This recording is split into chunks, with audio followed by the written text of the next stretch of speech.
good afternoon, good evening, good morning. If there were more times of the day, I'd wish you good those as well.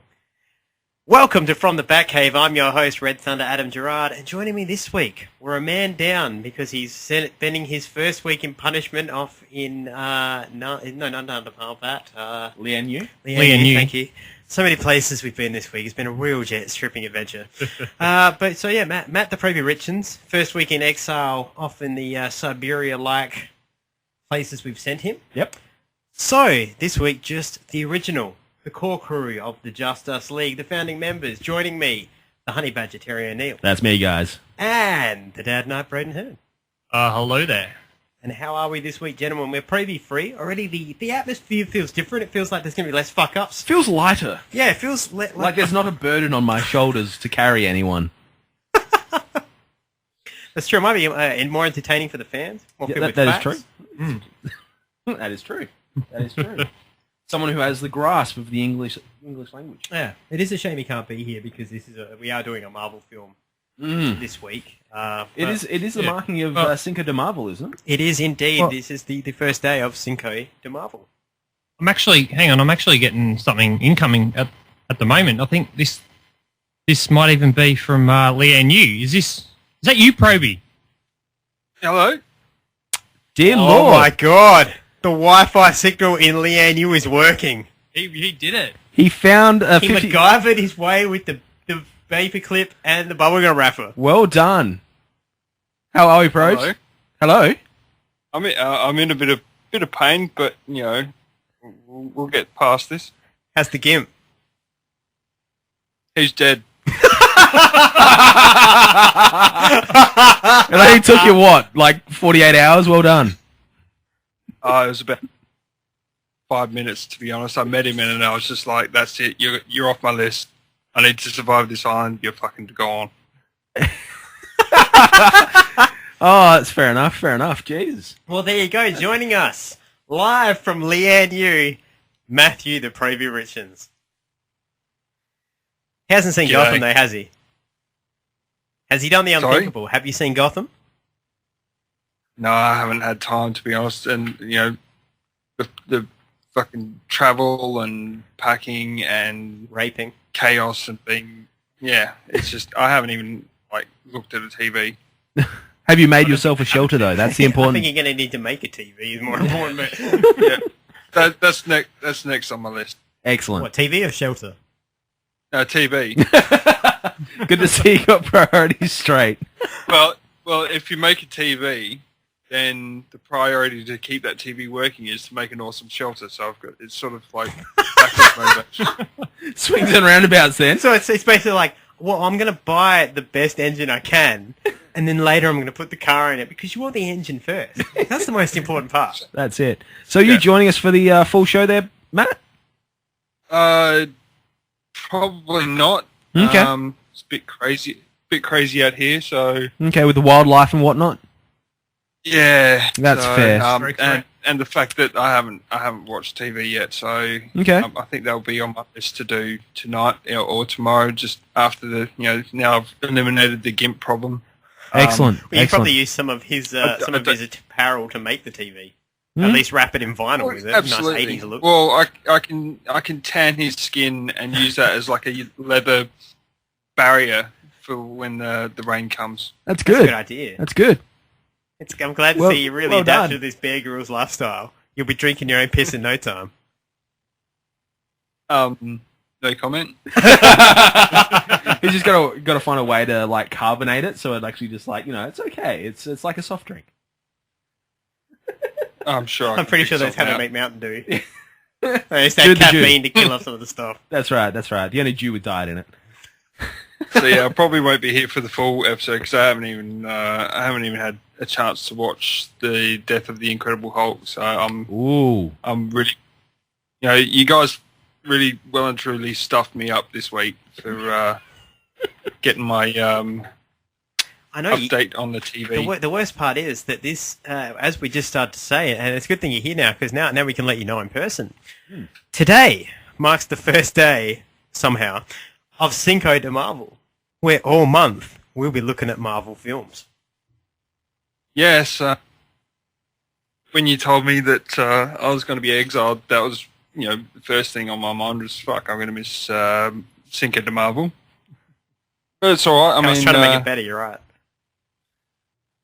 Well, as I said, we'll get past it. Next week, I'll have the TV running, so I'll be able to catch up on everything I need to catch up on. Plus, I'll try and have a few other hidden goodies.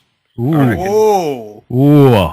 Are you going to make your own sandboard out of coconuts and the hearts and cries of the natives? I have made a blueprint in the stand for this, yes. Excellent, fantastic. I'm going to warn you that I'm actually manning the soundboard this week, so it'll be done right, so you'll have big shoes to fill. Yeah, funny bitch. All right, so are you going to listen into the reviews, or are you going to just time yourself out? So you don't get any spot. We don't want to spoil anything for you, because it was a delicious... Yeah, it was all three were good this week. Yeah, that's the thing. Yeah. Well, yeah, I think I'll have to time out, but okay. Well, it is getting dark out. You might want to start working on that TV. Well, true. Well, the next problem is like worrying about making a bed and not being eaten by ticks. Okay, so what? I just want to kind of let you know that we have two problems now. One, you've killed the gimps. We don't have an editor, so you're going to have to now take on all editing duties. Those are now your job. Secondly, we gave you the gimp because the gimp is actually tick resistant. He would have worked as like a human mosquito net, so you kind of fucked yourself a little there. The only way that you can Well, do you it... didn't warn me about that, so I was just I didn't expect you to kill him. I didn't think I don't normally go around telling people like, Terry, just so you know, you can't kill Braden this week. All right. Any reason why? Just can't kill him. All right, no worries. He's tick resistant. A certain level of hazing and red screening on my part from being called Chad Kroger pretty much solid for the last month.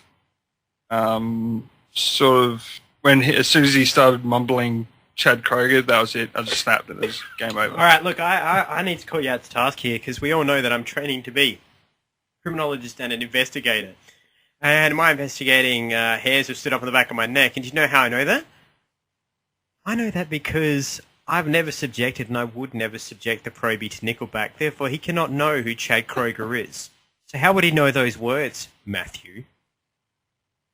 You mean the gimp? Yeah, how would the gimp know those words? Okay, I've never exposed him to them. I've you never said exposed the gimp to these things. So how would the gimp know? You've got a mole. There's a mole in the organisation. Someone's leaked it to the gimp. All right, we're going to... Well, now I can't find out. The gimp's dead. I'm thinking it's you. I'm thinking it's you. You're the leak probie. You know what? Just give me a minute. Can you guys just give me a minute? Thanks. Yeah. Yeah. Yeah, is this Dr. Dormarsher? Yeah, I know who the leak is. Yeah, it's probie. Yeah, you can cut his face off if you want. I don't care. Take his balls, too. Yeah. Yeah, sounds good. All right, thanks. Yeah, I'll let him know. Hey, probie. Somebody's, don't worry, there might be a knock on your door in the next 2-3 minutes. It's just room service, don't worry. He doesn't have a door. I don't have a door and I don't have room service. You sent me to a fucking island, dude. What do you think I got a hotel? What was that noise? I heard it. Maybe they're knocking on the sand, but... They're knocking on the palm tree next door. Yeah, you need to if you had some light from like a TV, you might be able to see them, but there should be a couple of guys in white coats there looking for you, Matt. When I say white coats, don't worry, they're dinner jackets. And they're merely putting you in the jacket they want to put you into that straps you away, that's so you don't get too excited when you see all the free shrimp that they take because you're going to a free shrimp buffet in honor of killing the gimp. Look, to be honest, I'm really not listening to what you say because nothing can be scarier than just being on this island alone. It's got crocodile-infested waters. Well, you weren't alone. Yeah, I also want to point out to you that you're still not alone, Matt. So have fun sleeping with that. Yeah, thanks. I'll cradle that thought. As I don't know if you knew this or not. I don't know if they showed you, but initially you were meant to be going in there to go into a certain cell. Did they show you your cell? Well, they did, but I didn't like that idea. Was the cell occupied? I sort of left them alone. I sort of escaped them a little bit. Was the cell occupied when they showed it to you? Yeah, it was. They said they had some stupid Kiwi in there with a fucking stupid accent. Okay. What about the guy with the boomerangs? Was he there? Possibly. I remember seeing a kangaroo there somewhere. Okay, cool. So, Just making sure because I've accidentally just put my elbow on a button that's opened up the doors to both those cells, and I'm pretty sure looking at the video feed on this monitor that they're both now heading towards you. So you might want to look into that. Thanks for being Malcolm Merlin for me there. I'm training you, Proby. I'm making you better. If you can survive this, you can survive anything. One day you can become the next Terry Honey Badger O'Neill, head of the cave. Racial Badger, but not yet. Yeah, to the cave. So does that mean that Braden got a demotion this week then? Because I thought he was senior. No, that's a different department. You'll have to wait and see. That's a different department. Braden's the senior partner in the legal firm, but that doesn't make him heir to the cave. And if you watch this week's promo from the Batcave, you'll in fact see why and how the selection process is made for the next heir to the cave. Fair enough. I'll do my utmost. I've got to, wrestle with weather and crocodiles and whatnot to try and get a Wi-Fi signal going out of this stupid paperclip. Look, we gave you the paper clips. What's the problem? True. I snuck a little extra in your pack as well, by the way. I've got a bit of electrical engineering to do to these paper clips, I think. There is also, I put a superconductor in your pack as well, just to help a brother out. Thank you very much. No worries. That's going to help me making an AC generator, so excellent. I can power my TV with that. Just be careful with that AC, Just be careful. Yeah, I'll use it as a... Well, what I've done is I've also made like a Faraday's cage out of the rest of the paper clips that you gave me. So excellent. That, any shock that could potentially come from that superconductor AC generator that I'm making will go through the Faraday suit rather than going through me. That's good. Which will then, in turn, I'm going to try and weaponize this somehow. I like your thinking. It's good. So good thinking. I've got a big week ahead of me. Okay. Well, it sounds like you're having an absolute sunny time there, which I don't like. Oh, yeah, it's snowing yet? Once I get everything sorted and like my little bat cave away from the bat cave going, I'll try and get some happy snaps of these crocodiles that are fucking staring me dead in the face, going, "You look pretty tasty." That'd be great. I'd love to see some snaps in the Bat Cave. So yeah, I'll as I said, hang on. I've just been handed a roll of electrical tape that I've bartered off for some cigarettes. So yep, time for me to get back to work. I've got heaps to do. It's getting dark, and I still got to skin this bitch. So I'll see you later. Thanks for joining us, Matt. Good luck this week in Lianyu. Thank you. All right, see you next week. See ya. Is he gone yet? What a cockhead.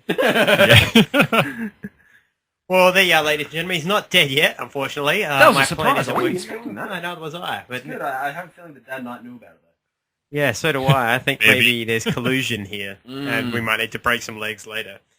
But for now, it's time for This Week on TV.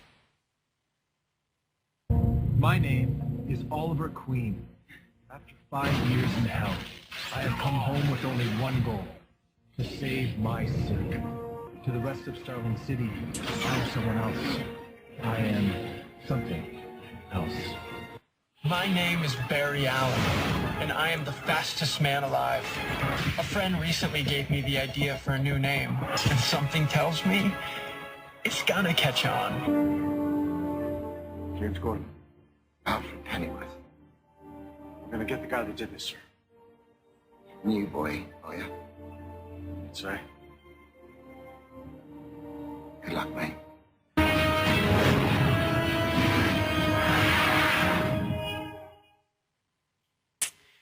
And this week we're kicking it off, obviously, without the crapful tones of Matthew the Proby Richens. And I left it up to you two to grapple each other in cages made of steel whilst covered in baby oil to decide who would become this week's reader of the Gotham recap. Gentlemen, who won? That would be me. So I have two recaps. the smooth sounds of my voice will be coming at you twice. Well, I hope you've got some velvety, smooth vanilla coat to help just soothe one second. those dulcet tones. Just one sec.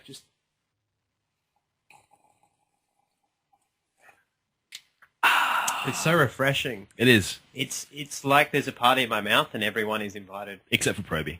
Yes. I wish Coke were paying us to endorse them like this. Oh, they're right. Wink, wink. Implied wink. All right, I'll just kick it off, shall I? Since we're just rambling on. First up today is Gotham, episode 21, The Anvil or the Hammer. Shortly after Jason the Ogre Lennon reveals his true intentions for Barbra and holds her captive, and he tells her at knife point to choose the next victim. During an investigation at the Fox Club, Gordon and Bullock locate the Ogre's apartment at Gotham Royal Hotel, but he and Barbra have already left for her parents' mansion, where Jason kills them both. Enigma disposes of Officer Doherty's body in the forensic lab and pens a letter posing as Doherty, explaining that he has left town. Oh, sad face. Bruce sneaks into Bunderslaw's office at Wayne Enterprises and opens his safe, which is empty. Bunderslaw himself arrives and reveals that he was expecting Bruce, and has consequently removed all the incriminating documents. He confesses to Bruce that his father and grandfather knew about the illegal activities in the company, but decided to keep it quiet. Afterwards, Bunderslaw orders Lucius Fox, played by Chris Chalk, to lead Bruce away. Lucius subtly tells Bruce that while Bruce's father knew of the illegal activities, he did not approve of them. The O'Connor assassination attempt is revealed to be a setup designed by Cobblepot to start a war between Falcone and Maroney. Gordon and Bullock arrive at the house of Barbara's parents to find them both dead. After a brutal fight with Jim, the Ogre holds Barbra at knife point until Bullock distracts him for Jim to shoot him. As in, shoot the Ogre. Later, Jim confesses to Leslie that he no longer loves Barbra. Several crimes and killings committed by Maroney and his mafia alert Captain Essen, who calls all officers to the GCPD and to remain on duty during the upcoming gang war. Actually, a decent episode of Gotham. Yeah, caught me surprised. You did miss out a little bit there, and that's okay, just simply with the Riddler storyline. The only reason I bring it up was that it was another part that I felt carried on last week that was quite good, with Riddler hiding the body of Detective Dan, or Officer Dan, from Miss Purdy. Yeah, yep. I really enjoyed that, just simply because I know what it takes to dispose of a body. That was pretty legit. Like, legitimately, I was like, yeah, that's you would need that sort of shit to dispose of, and I just love the fact that he's using the fact he's a forensic scientist. Like, literally, you can be like, I had a body that's cut up. This shit's terrible. You don't want to see it. Go away. I think that's. I think we called that the other week. How he will get away with it because he's a forensic scientist or a CSI. Yeah. What is his actual position? He would be forensic scientist. He's a forensic scientist because I haven't seen him actually. I've only seen him a couple of times in the field. Yeah, he's a forensic scientist because Leslie is the medical examiner. Coroner. Leslie's the Leslie's the coroner. Okay. Leslie's the medical examiner is the coroner. Yeah. And Eddie's the forensic technician who basically does all the lab tests. Yep. But they'll probably put him in the field just because visually it's easier to go, oh, that's the guy. Whereas Barry Allen theoretically is both, but he is definitely a crime scene investigator because he seems to spend most of his time actually at the crime scene, not in the lab running the tests. Yep, that's Although he seems to run the tests as well because he has all the equipment. Yep. So one-man show. It doesn't really, it's not in any way how it actually works, but hey, that's fiction. It's comics. This was a phenomenal episode, actually. I really enjoyed it. Yeah, I did too. That's the funny thing. I liked... It was a fresh surprise. Yeah, definitely. I think and it was nice to see this war that Penguin's been shitting on about. This thing he's that a very clever he's man. Been saying a war's coming, and then when he's the one that instigated, it's like, wow, that was really deep. Nice that he's been warning people for so long. Like, I'm gonna fuck shit up. Yeah, there's a war coming. Told you. But I mean, I think it comes down to this was actually very well written. Yeah, in the fact that it referred to a lot of things that happened in the past. Like Penguin's warnings, a war is coming. How he set it off was brilliant. But for me, the surprise was Barbra. Barbra's performance. Yeah. I haven't got the woman's name here. As someone who's suffering some weird sort of Stockholm syndrome. It was very weird. I think the last thing she says to Jim is, why couldn't you just leave us alone? Yeah, right at the end, it just... I don't know, I always thought she was drugged or something. It just didn't... Yeah, she did. Like, that is Stockholm syndrome. It was fantastically done. Yeah, it You know? was. I almost felt for her a little bit as well. So, do we have a name? I'm just looking into it, but I just want to say that that you almost felt for Barbara, and I just can't. I'm just like, yep, cool. Kind of getting what you deserve. Yeah. Kind of getting what you deserve. But no, like I think it was a wonderful performance. The Ogre, I was kind of disappointed the Ogre got topped off in this episode. I was kind of looking forward to actually seeing more of him. I was hoping he'd play a bit more. I really Aaron thought that was Richards. going to be the story that saw us through to the end of the season. Yeah, I did too. I thought the Ogre was going to be the big bad, but I'm surprised he's dead too. Yeah. Yeah. I thought he was going to get disfigured and whatnot. But yeah, you'd have it right, Terry. Erin Richards is her name. Yep. She was born in 1986 in Penrith, Wales, She's a Welsh the UK. girl. Yeah, so it's not a real American accent. And she's 2 years younger than me, so I'm in with chance. She also has a really, like, not in a bad way. She just has a really big head. Am I the only one? No, she's got a big noggin. She's got a No, big that's head, a Welsh. man. That's a Welsh girl thing. Like you could use that as a bowling ball, I'd use it for something else, but yeah, sure. a candy dish. You Keep can store going. your nuts in it. There you go. Anyway, yeah, no, this was a good episode. What do you think of it, bro? Yeah, I think last week I said it's a bit sad when your side stories are are better than your main story, but now I'm sort of struggling to see what the main story is, whether it's I think it's Jim, whether it's Penguin. I think the main story will always be Jim. Yeah, but I think a lot with the gang wars we're going to have, I'm guessing that's going to be the rest of the season. Mm-hmm. Yeah, It's I'm more surprised. I thought about- that was going to be season Although two. Penguin pretty much owns Jim now at this stage. Yeah, And he said, you're going to owe me a big favour. Yeah, well, that big favour's going to be coming soon. It's going to be something to keep him in the clear, I reckon. Yep. So, yeah, no, it was definitely refreshing to get a decent episode out of this. It's been too long. And Agreed completely. I wish they could just write consistently. yeah, no shit. Hopefully, it stays like this from now on out. Hopefully. So, but the only problem I had with this episode was that it was good because it gave us closure from last week and it was well written. Yeah. Didn't really advance anything much. No, I think Apart from the fact that Bruce thinks his parents were dirty, which I refuse to believe that. Yeah, Where yeah, right, no, Thomas I Wayne agree. has been. yeah, I think No Thomas fish still Wayne- this week. That was good. no fish. Yep. It was good. I think she's off watching her husband make the Suicide Squad movie. Yeah. Which I'm not looking forward to. But yeah, no, it was a very good episode. No advancement, but I think the characters are at a point where you can't really advance the characters. You can only really advance the storyline. Yep. But the storyline only got advanced to next week. So Yeah, they'll hit the exactly. reset button, and everything will be sunny in Gotham until something happens. Yep. They're all Yep. going to cry. And that brings us to the Flash. The Flash. Episode 20, The Trap. While in Wells' secret room, Barry learns about his battle with the Reverse Flash in the future, as well as key moments in his life that include marrying Iris, a promotion in the CCPD, and that he created the artificial consciousness known as Gideon. in He's the also future. a founding member of the... Yeah, I was going to bring that up. The team regroups at Barry's home where Barry explains his plan to convince Wells to confess to killing his mother. In order to trap Wells, Cisco inverses the polarity of his containment field to protect himself from Wells, while Caitlin films the interaction to capture Wells' confession. The trap fails, but Joe shoots Wells before he can kill Cisco. As Wells dies, his body transforms, revealing himself to be Hannibal Bates, the Everyman. Real Wells calls the team, revealing that he has always been aware of their actions because he had them under surveillance. He doesn't say it like that, but we get the gist. Wells goes after Iris and Eddie, but Barry arrives, forcing Wells to kidnap Eddie instead. Wells reveals to Eddie that he is really Eobard Thorne, Eddie's future relative. Flashbacks reveal the aftermath of Barry being struck by lightning and Wells offering Joe to save Barry's life. That is a quick rundown of what happened in a big episode of Flash. Big episode. Great episode of Flash. Phenomenal. I'll say one thing. I'm actually going to miss Harrison Wells. I'm not going to miss a wheelchair. I don't think he's going to be gone that long, though. Yeah, He's going to you come back. don't and forth reckon quite a Harrison? lot. I'm talking about Harrison Wells, not Reverse Flash or Eobard Thorne. I'm Talking about Harrison Tom Wells. Cavanaugh?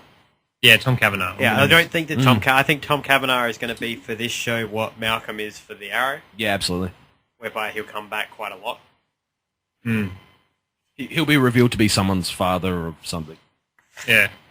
Fully I don't know. I guess I was kind of hoping that the merger between Eobard and Wells was able to be undone and I know that Wells' body is charcoal. It still might be able to, though. You never know. Maybe in a similar sort of fashion that Firestorm did. But as I say, I think the reason that this is happening is because I still maintain Ray is heading up Star Labs. Yeah, And so I don't know. Wells I don't see it happening. Wells is being shifted out because you need somebody now to be the head of Star Labs. You need and someone smart. And it's not going to be Barry. Barry's the next logical one, but he's just not ready. So no, he won't lead well, up Star. plus he becomes the head of the CSI unit. Yeah, revealed the in director of the Central City Police Department CSI unit. Yeah. So it makes logical sense. You need a million because he runs the fucking whole lab anyway. He pretty much does. Anyway. But no, it does make logical sense. You need a very, very rich man to keep Star Labs going. It's already got Star in it. You got Ray, who's obsessed with the word Star. So it makes logical sense. Like, we should chink glasses to that. That's logical. It's almost like the guy who works at Star Labs, who you know is always going to be there as Barry's right-hand man and his best buddy. Yeah. It's almost like they'd want to have a mentor Yeah. who really was like the father that he never had. Yeah. Who was more than what Wells is, because Wells obviously faked it all. Almost like somebody who could think on the same wave and think things were cool, and they could come up with the same names for villains and high five and shit. Who could do that? I don't know. I wish I could think of one person. Jesus. Just one. Wait a minute. I want. What if Ray Palmer went there because Yeah. Star Labs had the technology to make him smaller because he needs technology to do that, and so he can work on it all there with Cisco and or Caitlin if she's still there, and therefore make the Atom suit better before he goes off into his own show. That makes sense. And even when he's on his own show, he can still run Star Labs.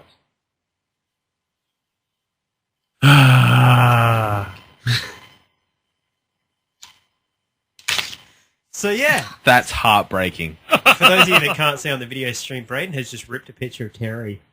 Say for those of you that can't see us, though some of you can on this audio podcast. Sorry, I don't have a photo of Adam anywhere. So Braden's just ripped a photo of Terry in half in disgust. Mm. And yeah, I know that's because you don't have photos of me. You just have wall murals painted throughout the house. There's a section I've got notice how photos he's on always my in front of phone, a blank wall as well. That's the feature wall because you are essentially the wallpaper of the house. Yeah, exactly. It's gotten to that point. Just blank. Yeah. His kids' names are both middle names are Adam. Adamson. Yeah. Adam. Yeah. It's yellow. Yeah. Exactly. Yeah. It's just brilliant. I do like the hero worship.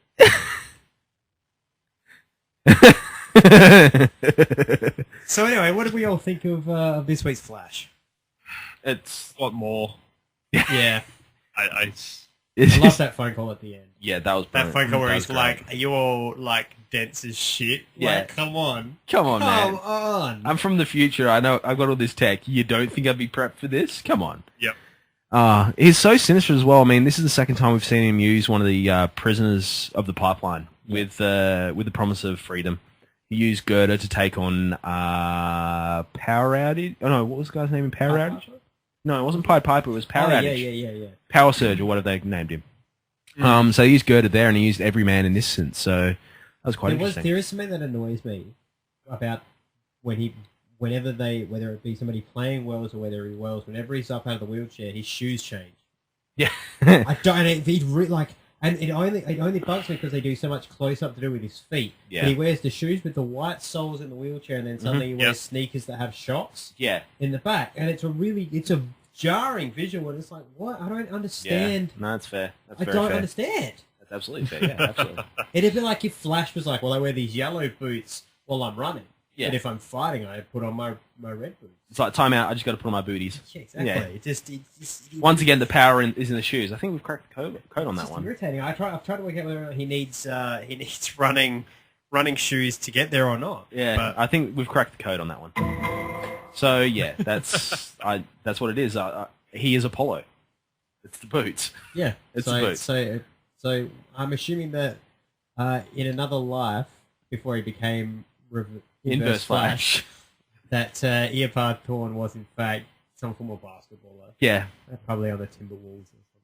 Yeah. Just a mediocre team. I don't imagine he was that good. I mean, he was because he wasn't fast before the experiment. I just think he was just their token white guy. Yeah, pretty much. Their bench warmer. Yeah, they're bench warmer. Like the white guy who's 6'5". Yeah, he looks like one, but can't play. He's like Steve Nash. Yeah. You know, he looks like, as far as white people were like, Steve Nash, man, that guy's good. And black people are just like, you can have your Steve Nash. He's like the Wayne Gretzky. He's like the token. Wayne Gretzky's good. What are you Yeah, but talking he's about? like the token Canadian. That's the only person who's good at anything. The only person who's good at anything is Wayne Gretzky. In Canada. Wow. I'll let the guys who shoot these two shows that we love, Made in Canada, know the only person of skill in the entire country of Canada is Wayne Gretzky. Not even fucking Tim Hortons, where at least Canadians be like, hey, that is true, he makes good donuts, eh? They'll be like, what about Wayne Gretzky's other things, eh? Wayne Gretzky is not all we are about, eh? Canada is about more than that. About maple syrup. It's about being friendly and opening doors, eh? Oh god, way off topic. But no, it's because it's a good episode. It's a good It always episode. happens when we're talking about something good. Yeah. No, I think once again we're building up into the only episode this week that really progressed anything was Arrow, because we're building into the last episode run. So this, the Flash now is about, okay, we now know Wells is the villain. Mm-hmm. How do we get to stopping him? Mm-hmm. And it won't be till next week where we bring in Grodd and actually get something decent happening. Then it's gonna, well, not decent, but get a change Something where different, it's not yeah. gonna be just the mystery of Harrison Wells. Yeah. I do love Gideon in this. I'm a little bit in love with Gideon, just because you can tell she's got a bit of cheek as well, and they've strongly based it off of the same woman who plays Leslie Tompkins in Gotham. Yeah. Because she voices Gideon. And like the little smirk she gave Eobard Thorne, we can actually call him that now. We can call him Eobard. At the end where she said everything's absolutely fine. So, and gave her a little smirk. So, yeah. So it's one of those. I also really love the fact that when Barry's like, Gideon, can you not tell Wells anything about this? She's like, of course. You made me. Why would you do that? You made me. So yeah, it's one of those. It's just a solid ep. That's the thing. That's the annoying thing about it. Marina Baccarin. Oh, she's so pretty. Like, look at that. She's just so pretty. Even with short blonde hair. Wow. Leslie Thompson. Mhm. Leslie Tompkins. Mm. Yeah. I'm not that fond of her face. Well, we're not fond of your face, That's but how I here feel you about are. Jeremy Renner. That's what I had to go through with the fucking Avengers. Jeremy fucking Renner. Yes. Jeremy fucking Renner. You fucking prune face. Jeremy Renner, I'm telling you, Jeremy Renner, nothing against the guy. I've actually come around to him an actor thanks to the Avengers. Fuck Joss Whedon. Anyway, Jeremy Renner's head to me always looks like either a half-hydrated raisin or like somebody bought a shrunken head and then like re-expanded it. Rehydrate But it. it didn't quite work, so there's certain points that are still like prickly and pruning. That's what he's always looked like to me. And I can't unsee it when I look at his fucking head. Anyway, I digress away. Let's talk about Arrow. All right, this week, episode 21, Al Sahim. Her episode opens up with Oliver... Big pun? Sip to hip. Our episode opens up with Oliver going through some very rigorous training with Ra's al Ghul. Eventually, he has a man with a hood over his head brought to him and is instructed to kill him. The hood is removed to reveal Diggle. Oliver, or Al Sahim, says... Heir to the demon. In training. Says he won't kill an unarmed man, so he is given a sword and Oliver kills him. It is then revealed that the man was not Diggle and Oliver is under the influence of a herb that made him see that it was. That seems really familiar. Anyway. Yes. Yeah, I'm pretty sure about Raz talks of a man named Damien Dark who was unhappy of the decision of Raz becoming Raz. I don't know what his real name is, so Raz. And that Oliver has the same contest in Nissa and is sent to kill her. Laurel talks the team into helping protect her. Even Thea suits up to help out. Nissa is still taken back to Nanda Parbat, where she is told she is to be married to Oliver. Oliver is given the Alpha Omega to destroy Starling City as part of his initiation. And over in Hong Kong, we're in our Hong Kong flashback. Oliver, Maseo and Tatsu retrieve Akio as they are leaving Hong Kong to escape, but Akio is infected and begins to bleed from his mouth. It was a good episode of Arrow this week. It was this like I said, this episode to me was more about not building towards a big fight at the end of the season as much as it was about building Ollie. Because we haven't really had growth for Oliver's character in a long time like this. He's just simply, I'm the city's protector, I'm the hero. And you haven't really had this almost brainwashing. Yeah, And absolutely. I think ultimately what this is going to do is that a man can't live by two names, and Oliver Queen is going to choose to be Oliver Queen. Yeah. I am the Green Arrow Oliver Queen. Yeah. Because, it's the opposite of the Bruce Wayne thing where Bruce Wayne chooses to live by two names, even though he's just Batman. Ollie is just like, you can call me Green Arrow, you can call me Oliver Queen, I'm the same dude. Yeah, that's it.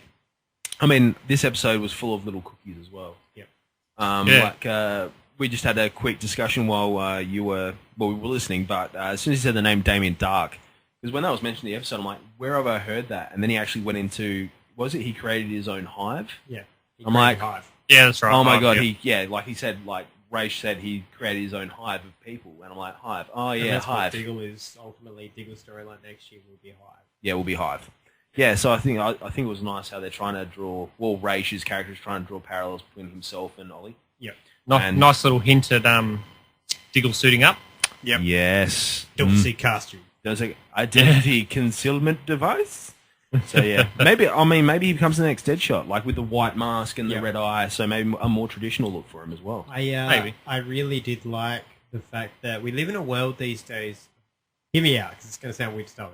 It always we live in a sounds world weird. these days where male on female violence is very frowned upon. Obviously, I mean for good reason. Yeah. So you don't normally see it in film and TV, but the fact that Diggle basically almost had Nissa by the throat against a wall, and was like, "Where is my wife? I'll the fucking angriest I've seen skull fuck you, Yeah. if I need to." Yeah. And it was like, whoa. Yeah. But at the same time, to me, Diggle is the one character that you could do that with because you know he'd never hit a woman unless it was that like, I'll fucking brain you after what you've done. Yeah, Well, absolutely. he knew he'd had to be a little bit, I guess, more rough because she was from the League of Assassins. And stuff. Yeah, that's true. Yeah, that's the But funny I thing. just really, I like that. Like, I like seeing that side of Diggle because Diggle is the type of guy that'll go to extremes if he has to, yeah, but he prefers not to. So I mean, ultimately, he is like the hero now of Arrow. Like obviously, and I like that. Ollie's gone. Ollie's gone. We are now our own team. Yeah, we now have to work out a what was the word? A hierarchy that works. Yeah. Yeah. So Roy's not there, so I'm still waiting on Thea. Well, she kicked you out at the end of the episode. She Shot arrow, proved it, yeah. Put an arrow through Ollie. Yeah, through his arm. And they just cut it off. Yeah. Yeah. It's like it. So I do like that. Good. Thea was epic in this episode. Yeah. And the fact that he doesn't sort of, I guess, go back and kill any of them shows that he's still there. Yeah. I also really, I've realised there's one visual that anytime you do it, I think the looks the most amazing visual you can do, and that's somebody simply just stepping off the edge of a building. That was phenomenal. Because he stepped off Ollie just steps off the edge of this high, like what, 90 or 40-story building. Yeah. Just steps off the edge and disappeared, and I was just like, damn! That was fucking, like, how do you checkmate? Somebody does that, it's like, checkmate, I'm going home, there's no way I'm I'm beating gonna have this a hot guy. bath. I'm And it's done. like, no, I'm calling the Hulk. This is not Code Green, this is not for me. Did you want to explain on your theory you had with Ollie being in charge of? Oh, yeah, I have one of two, I see this going one of two ways. Okay. Ollie is obviously gearing up to be given the title of Raish. Mm-hmm. Raish can obviously pass the title on to anyone they want. Mm-hmm. Now, I have a theory.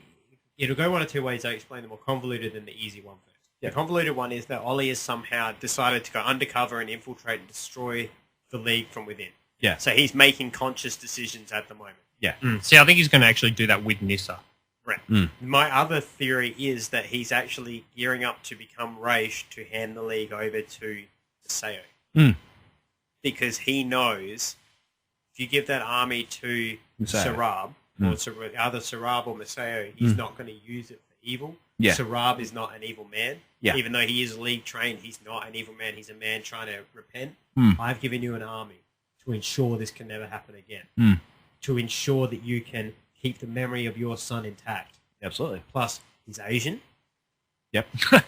And he's got the beard already. He literally has... He actually looks like Raish. He looks like what Raish is meant to look like. Mm-hmm. And in theory, I get the feeling this is pre-Batman. Yeah. This is occurring before there is a Batman. Mm-hmm. So Absolutely. it would make sense that when you ultimately do get a Batman, Mhm. that's somebody who's seen Oliver go through this, you would be like, that is clearly the person.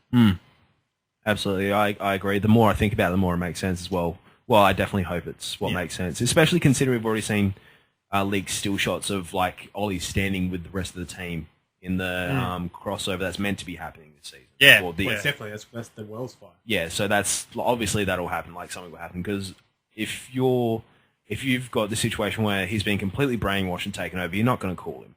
Yeah. So obviously there is something still inside, but he'd probably just wear the black suit just because at the moment he's got to come up with the new suit with the Green Archer's cap. So He needs to grow his friggin' big. he does. A big, fluffy, blonde goatee.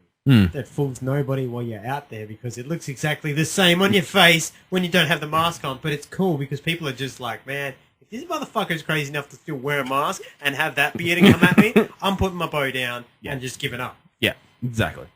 Yeah, it was phenomenal. He's firing punching gloves at me. A boxing glove hit me in the face on the end of an arrow. I quit.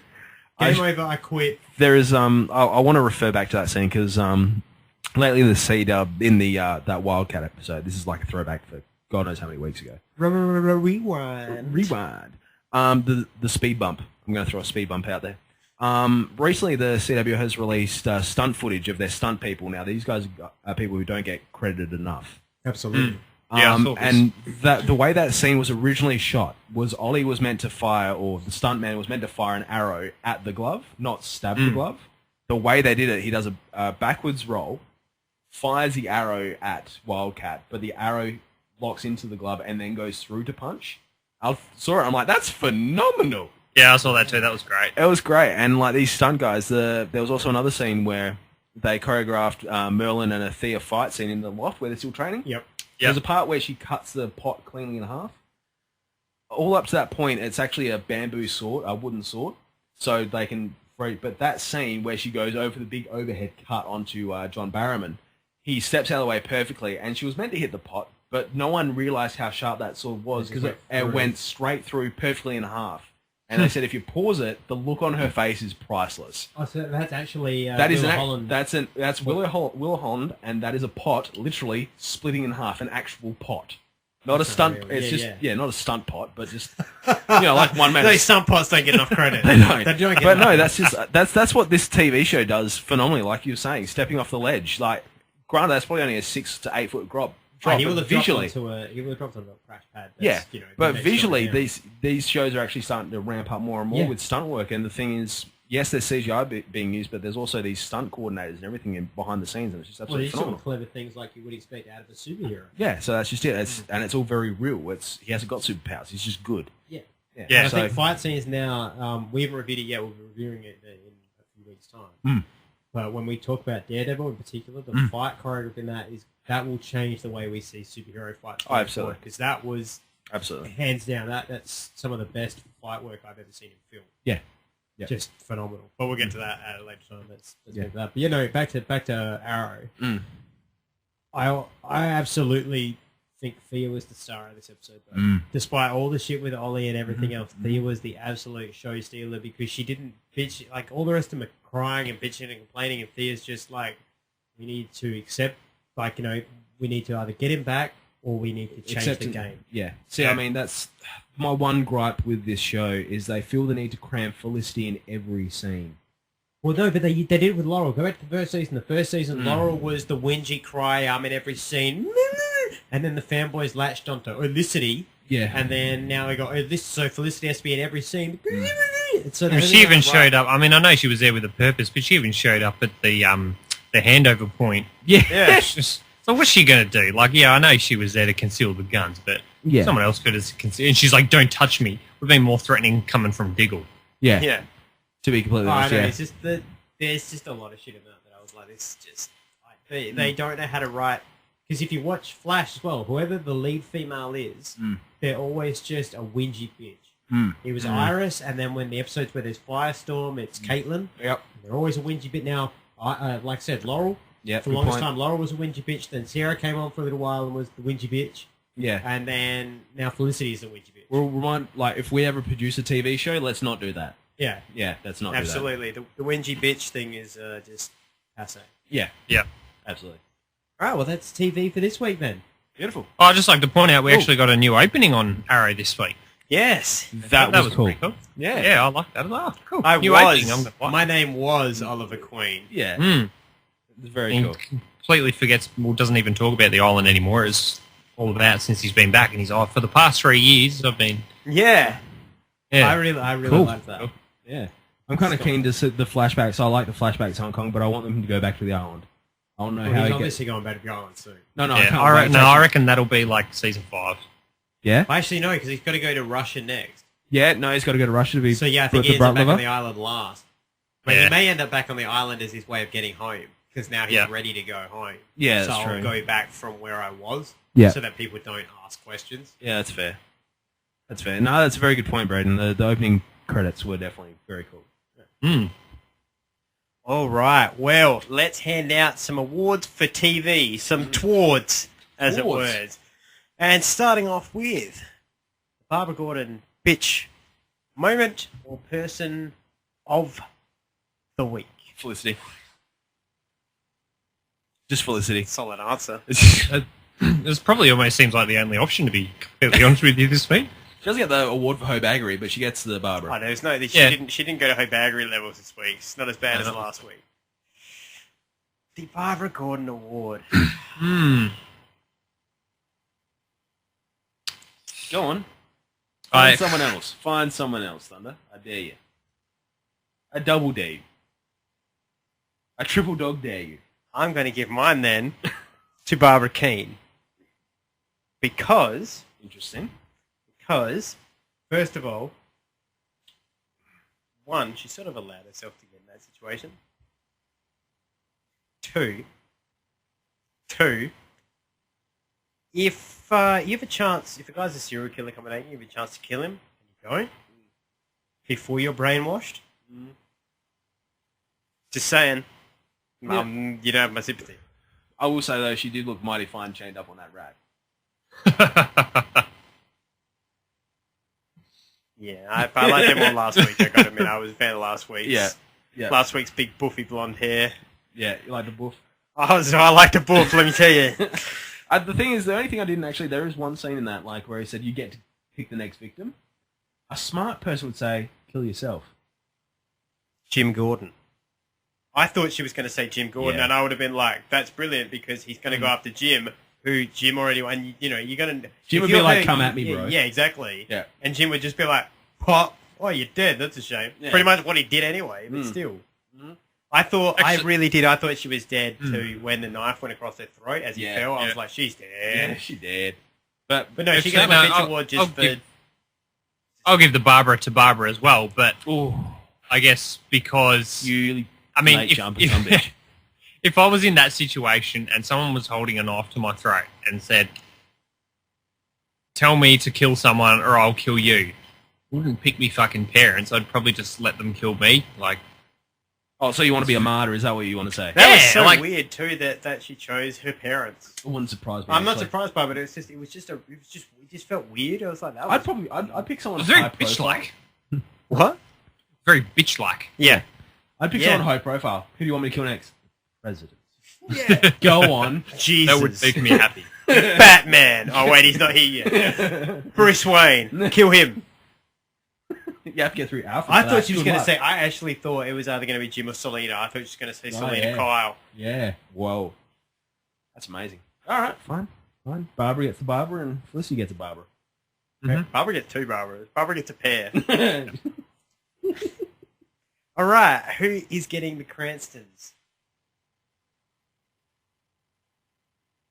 I want to go Thea, but I know you're going to. You damn right I am. Yeah, same here. I was going to go Thea.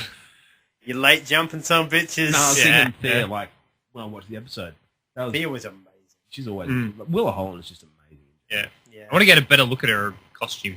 I just want to get a better look at it. I've got a nice big screen. I've done some pausing and had a good look. Good. Pretty good. High def? 1080p. I got all the P's. See, Braden's got an Xbox One, so he can only watch it in 960p. I had a PlayStation 3 and a PlayStation 4. PlayStation 3 and it's gonna be a 720, sure. My PlayStation 4, I can watch shit in 1080. Yeah. So I get an extra 100p's that he doesn't get. watch Will An Holland extra in. And I'll 120. tell you, those 100p's, Yeah. they pay off. Fantastic. They pay off when it comes to Will Holland. I'm going to give out a pair of Aaron Pauls. Oh, here we go. Yeah. Thea and Diggle. Yeah, I agree with you. Lay jumper.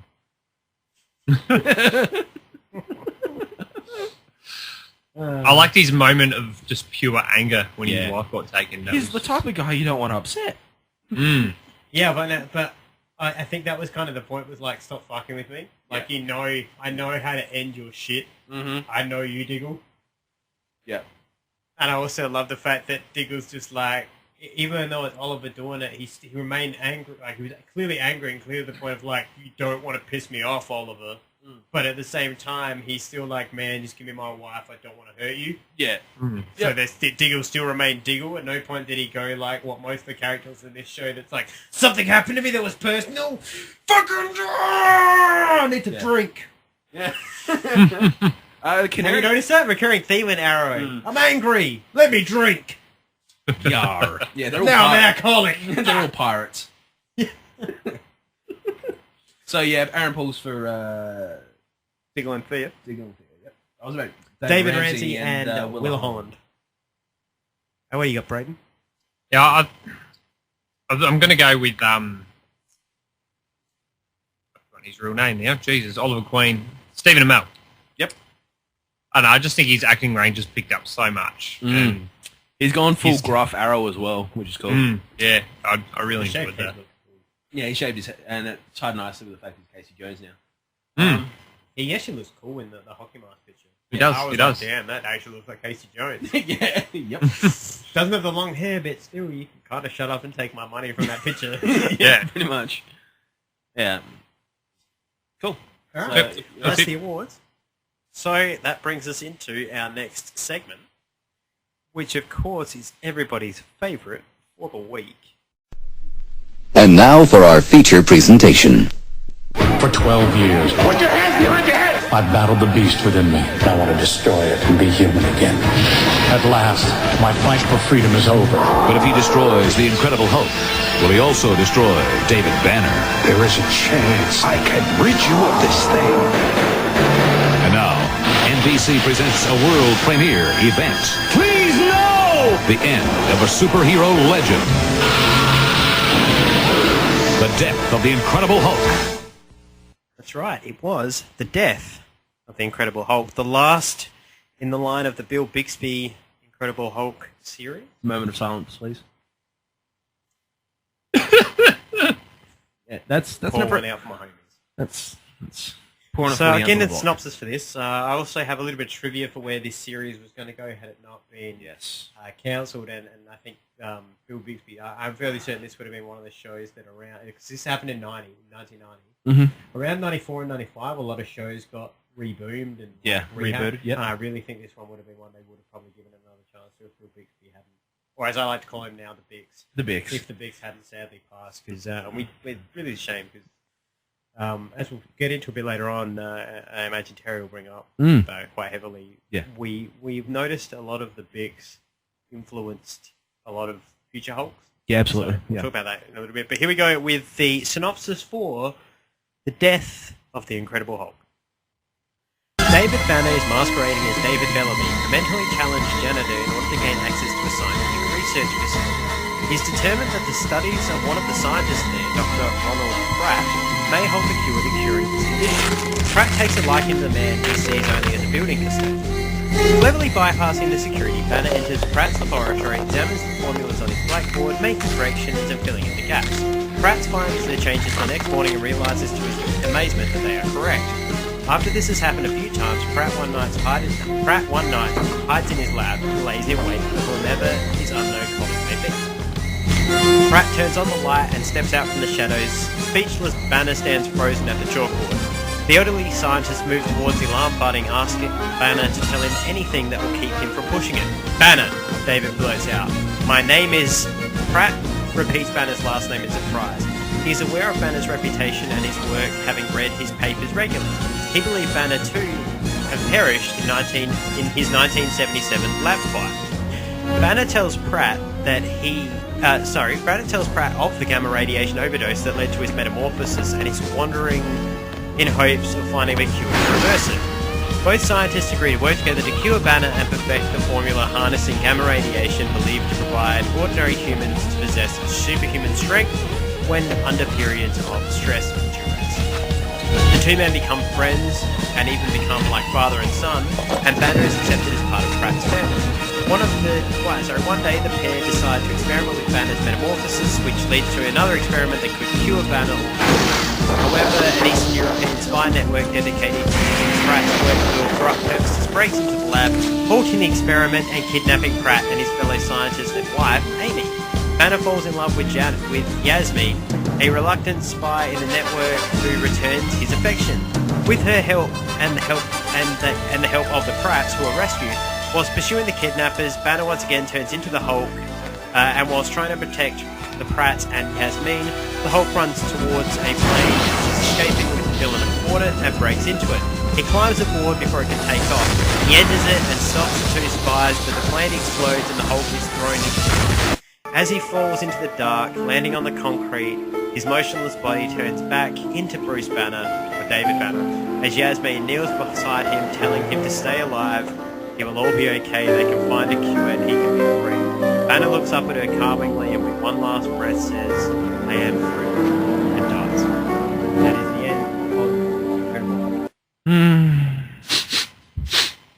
Now, before I get into my thoughts on this, because as I said, this is another film that I probably watched at least 15 times, if not more, maybe 20 times in my life. Yeah. So I'll let you guys talk first, but give me your thoughts on it all. I actually really like this movie. In fact, it's probably one of my top 10 movies now. Yeah? Easily. Wow. The only thing that's lacking was budget. If you look at it, the storyline is brilliantly written. It shows everything that Banner would have to go through to find a cure. He's almost there. So it's very well written. Just the budget wasn't there. That's just it. That's the only thing. It didn't look clean. It didn't look crisp. It didn't look finished. That's the only problem I have with it. See, I agree with you that the story was really well written. I just felt that the beginning of it just dragged too much. Yeah. Like there wasn't enough going on at the start to get me interested at that point, and then when it did start getting good in the second half, I'd sort of lost a bit of interest. Well, that's probably a good point for me to jump in and just bring up a little bit of trivia and then kind of give you a note towards this film. Yeah, absolutely. Initially, when they wrote the script, they based it on the formula that worked with the other two, which is we should put another Marvel hero in there with the Hulk, have the team up, this will work, it'll be great. Initially, they were going to put She-Hulk in. It didn't work, so they pulled She-Hulk out, then there was talk they were going to put Iron Man in. Yep. And ultimately, they scrapped it and just decided to not put a Marvel hero in it. Now, in a moment, we'll get into what Terry and I watched this and literally sat there and were like, one move and you could have made this literally the best film you've ever made. Yeah. But anyway, so they decided not to have any kind of Marvel heroes in it, which is fine. But I think that did hurt it because it was written. This got more Hulk outs than anything else. Yeah, it's got the most number of transformations into the Hulk, and it plays pivotal role in it. But because there's no other hero there, it really feels like it almost feels like Braden's right. If you're not a fan of the TV series, it's trying to fill in 30 minutes the 5 seasons that the show went for. Yeah, That's I think the thing. Essentially, I mean, Hulk is one of those characters, not David Banner, but Hulk specifically, because he isn't verbal, he's more physical. You need the other hero to verbalize. Yeah. That's what makes it feels like it drags. Yeah. But yeah, like I was saying, with the progression of the Hulk, you can see him twig. There's a moment in the where their car's about to be crushed. He actually picks up Yasmin, Yasmin, and puts her on the ground. That's a very human thing to do. Yeah. And she touches him and says run and all that sort of stuff. So that you could actually see the human element coming out a bit more. There were before we get into like fantasy booking. Yeah. There was one moment in this. And it's not a nipple twist. It was just something that I felt they really underutilized. And it's when Banner hasn't seen the Hulk before. This is the only time you can actually have a Banner who hasn't seen the Hulk. There's no cell phones. There's none of that shit. Yeah. So, and he looks at the Hulk and he doesn't look at it with sympathy. He doesn't look at it and it's a monster. He still sees the monster. And I think if you had him look at it and say, It looks so scared, or it looks frightened, or if you look at it and he's just so angry, like something like that, where you could, you know what I mean? But just the fact self awareness. But the fact that it didn't have that, it kind of affected it. Yeah, absolutely. So, look, Brain, give me your thoughts first of all before Terry and I tell you our ridiculous theory that we came up with, and then I give you the tribute. It's beautiful. It's a beautiful theory. You'll love it. Yeah, I liked the. Yeah, I guess at the start it really showed, probably more so than in the others, how alone he really is. Yep. And I guess that's probably started getting to him to a point, because in the last couple of movies, he, like, no matter what, he wouldn't open up and tell people who he was. You know, he'd be in jail and he'd be like, just leave me here, I'm not going to testify and whatever. That's what he does in the series as well. The whole series is him basically being like, nope. But in this one, he gets caught in the lab and then he's like, tell me who you are or I'll call security. He's just like, Banner. It's I think it's like because it's kind of like in the one with Thor.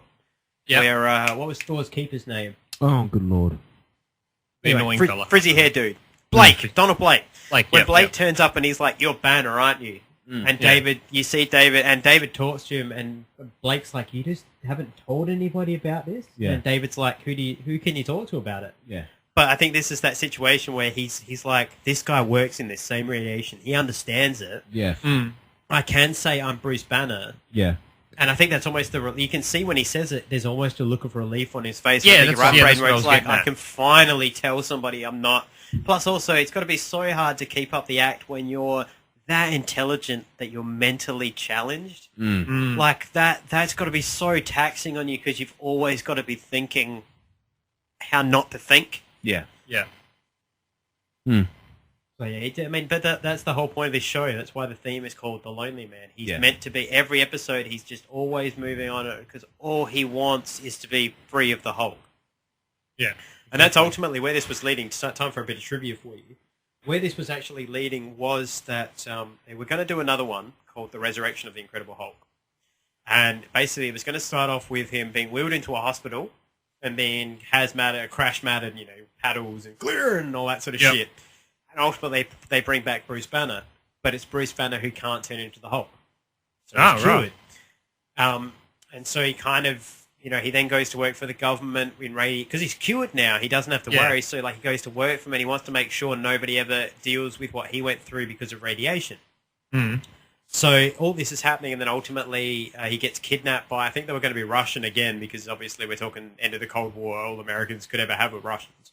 Yeah, he's going to get kidnapped by Russians again, and he was going to actually get held by them and forced to make Hulk-like creatures. And basically the whole film was going to build towards the only way Bruce Banner can escape is to become the Hulk, like turn him, but do the experiment again, make himself the Hulk. But he actually ends up becoming the Hulk with Banner's brain. Right. So you get that Hulk, and that's where it was going to end with Bruce Banner finally realizing this wasn't a curse. This ultimately was my biggest gift to the world, because I am the Hulk and I can protect the world. Yeah. And that's what we were going to build towards. And that would have been just really, really awesome. It would have been fantastic. So that's where it would have been going. But unfortunately, because this didn't fare very well, it didn't rate very well, because, as you say, the story was there, the budget wasn't. And I mean, he was actually surrounded by decent act. Everyone else tried to lift their game to come to build the Bix's standard. The Bix eats scene. Yeah, he does. That moustache was glorious. Oh, the Bix was amazing. I do want to say this film, actually, sitting down to watch it today, really opened my eyes to something I've heard said and I never really understood, and it might be maybe I'm just getting older. As terrible as that. That's not a good. It's not a good thing. And it's a saying. You old bastard. If you go back and watch, or if you go back and read books or watch films that you loved as a kid, as an adult, you're always going to be like, man. Like, for instance, as a kid, my favorite film when I was a kid was Grease. And I go back and watch that now, and I'm like, this is a movie about a dude trying to get fucked for 2 hours of just singing, being like, do you want to suck my dick tonight? You want to suck my dick tonight? That's all that movie is. And I'm like, God damn, why did my parents let me watch this shit on loop? What the fuck? And so this film, I hated as a kid. And I hated it for two reasons. One, because the Hulk died. And to me, I'll get into that where that, and my brother tried to explain it to me to, like, I think, placate me and, like, calm me down. I must have been going, like, nerd rage of, like, no! How the fuck could he be doing? But the first thing, I think, as a kid, it bored me because I didn't understand it. But being an adult and watching this, it's like, this is heavy. Like, this is deep. He made, at some point, he made some comment about the Hulk being a curse, or I don't know what it was, but it was just this really deep statement, and you're like, God damn. Yeah, it's like, oh, I didn't expect that. It wasn't the Doctor, it was the Doctor. Yeah. It was Pratt who said it, I think it was, and we both went, wow, that's a little too deep for this sort of movie. But yeah, it's just a really solid film. So that's me that I think as an adult I can appreciate more, and I can kind of, I guess, want to work towards making something like this myself. So sorry, I lost my train of thought. Oh, but that was my fault. Like how deep the movie was at that point, and how. So ultimately, this film actually redeemed itself in my eyes, and I watched it and I was like, wow, this is a really strong film. It's more grown up than you actually give it credit for. Yeah. And I think that's why, as bad as it is that it ends this way, it is kind of bittersweet, because at that point in time, you wouldn't have been able to, scientifically thinking, cure the Hulk. So it is kind of nice that he does die, because all Bruce ever wants is to be free, all David ever wants is to be free. At least now he is. He's free of that curse. It's weighed heavy on him every day. Yeah, absolutely. Now, Braden, you ready for us to tell you how we think we could have fixed this film? Yeah, go on. All right.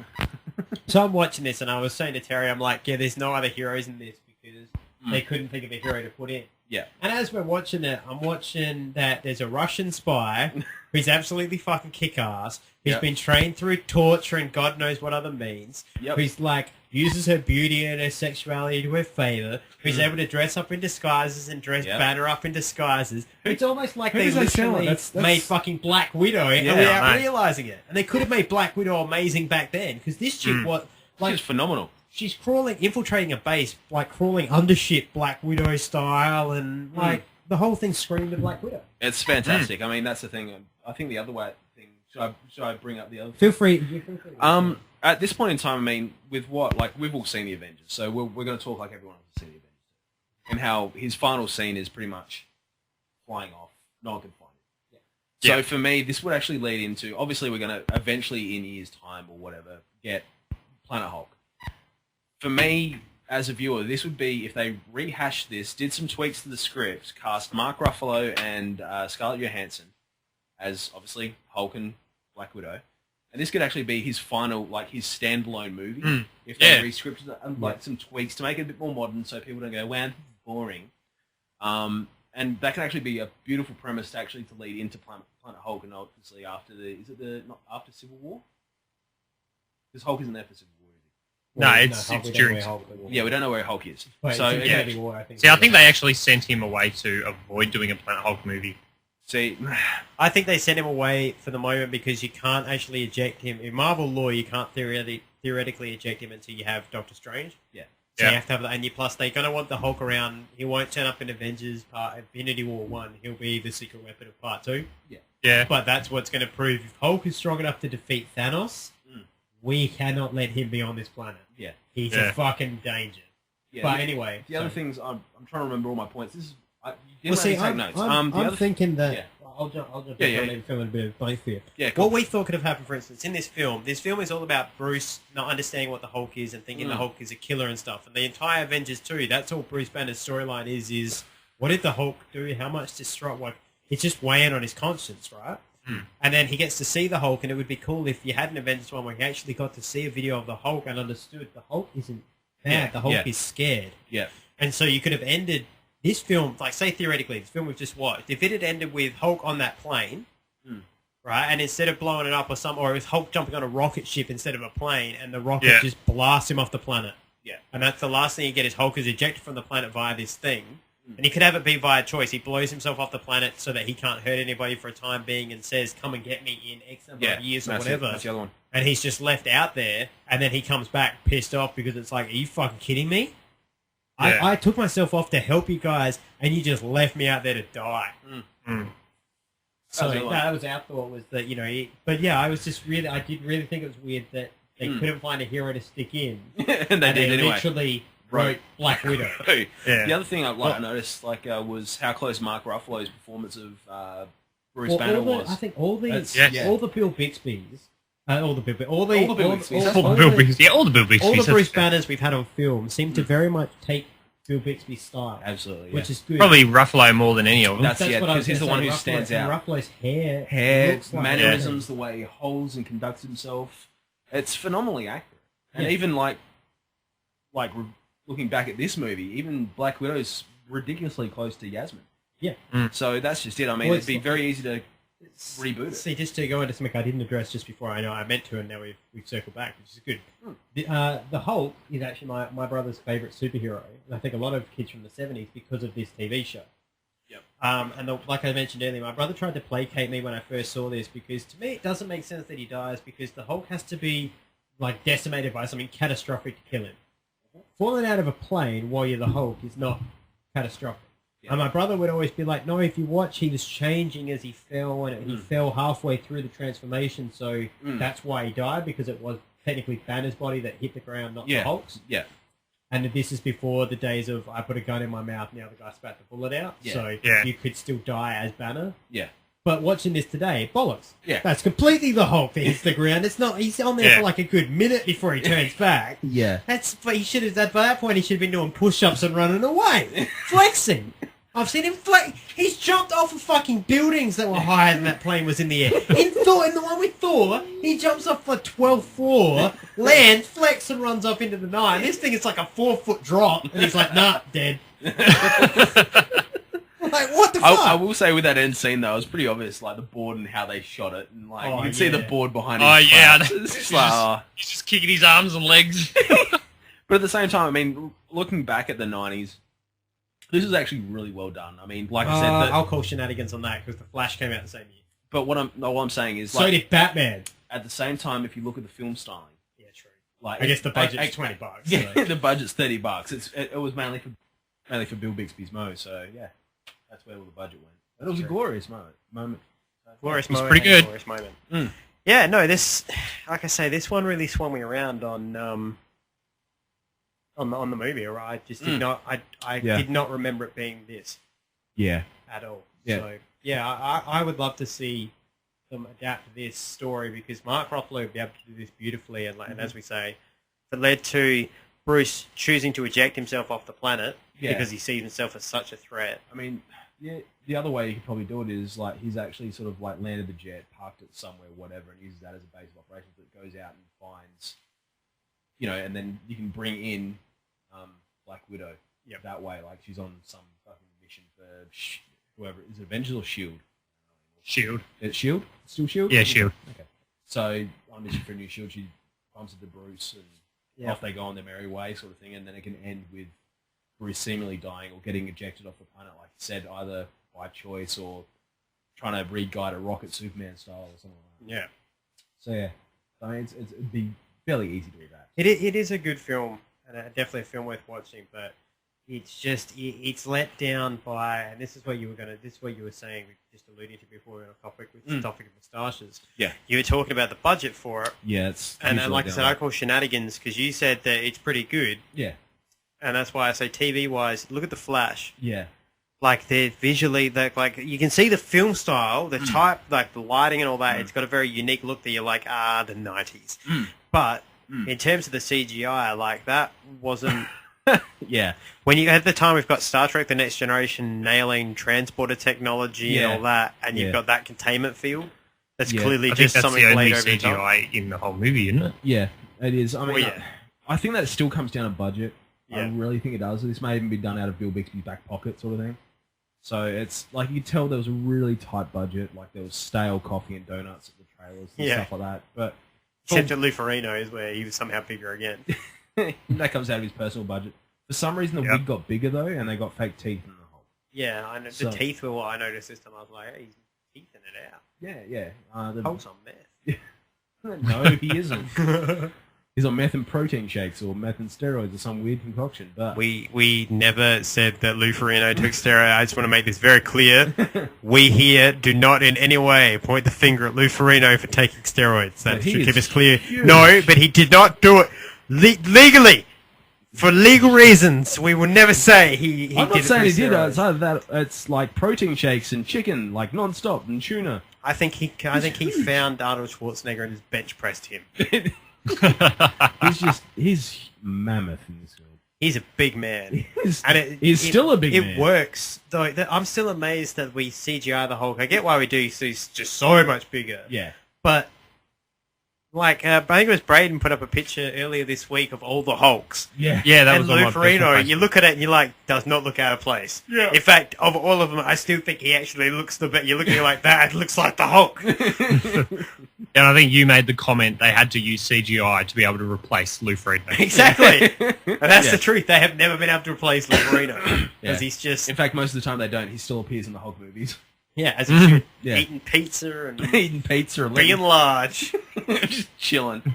Talking with his deaf voice to his deaf. Nothing against him. He's just apparently that was something I was reading about the challenge in directing Lou Ferrigno because he can't hear you.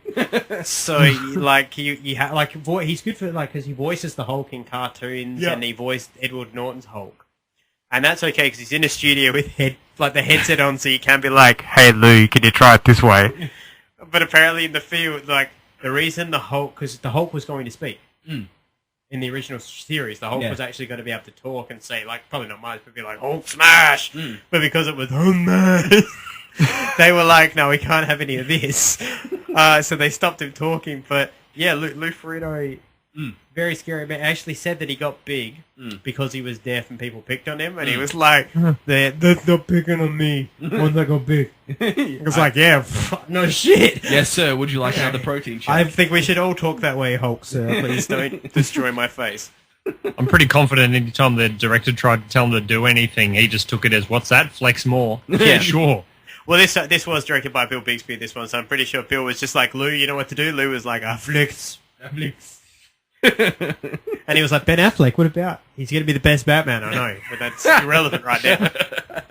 He hasn't been born yet. What do you want about? It was 1990. It was Yeah, just before Mallrats. He'd been a great film, yeah. He was just about to be Buttman. True story. That's his comic book cover in the Mallrats opening thing is Buttman. Yeah. So, Inception style, Kevin Smith called it. Anyway, any further thoughts on this film, gentlemen? Nah. Do you recommend people watch it? Absolutely. All right. Well, then let's hand out some awards for this film. Do we have a Barbra within this film? I'm going to go first.